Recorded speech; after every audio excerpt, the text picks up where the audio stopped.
In a quiet city that didn't exist on most maps, there was a library that no one remembered building. It stood at the edge of a fog-laced river, made of weathered stone and windows that never reflected the sky. People rarely went inside not out of fear, but because they simply forgot it was there. Except for one person.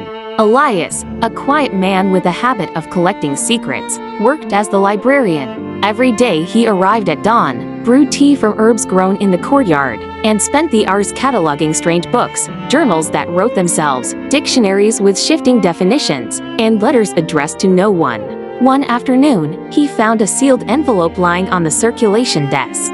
No one had entered, yet there it was, soft ivory paper, the ink faded but unmistakably real. The letter read to whoever finds this, "I've been writing to you for years. I don't know your name, but I feel you in the quiet moments when the world blurs. I live in a time just a few minutes ahead of yours. Every letter I write slips backward, and every breath I take is waiting for you to catch up. If you ever write back, leave it by the window in the West Hall." Elias laughed at first. A trick, surely. Some creative visitor, maybe a test. But curiosity, that dangerous little flicker, pulled at him. That night, he wrote back to, "If this is a story, it's a good one. If it's real, then tell me something only I would know." The next morning, another letter waited by the window. "You once buried a music box in your mother's garden because the song made you cry. It still works, by the way." His hands trembled. And so began a correspondence that unfolded over months. Letters turned into confessions, then into deep truths about loneliness, about longing, about the strange ways time bends when two people find each other at the edges of reality. He never saw her, but he knew her.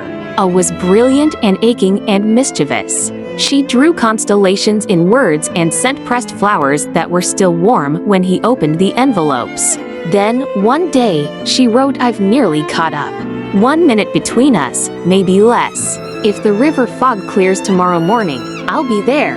Elias barely slept. He stood by the door at dawn, watching the mist roll back like a curtain pulled by the stars themselves. She stepped through it, tall, sharp-eyed, familiar in a way he couldn't explain, smiled, and handed him a final letter.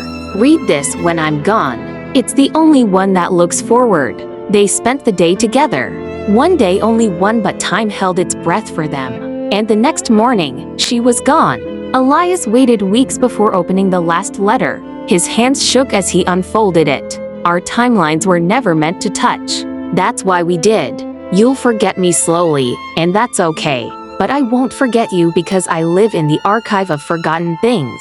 When your heart aches for no reason, no, it's just me remembering you. Years passed, the library still stood.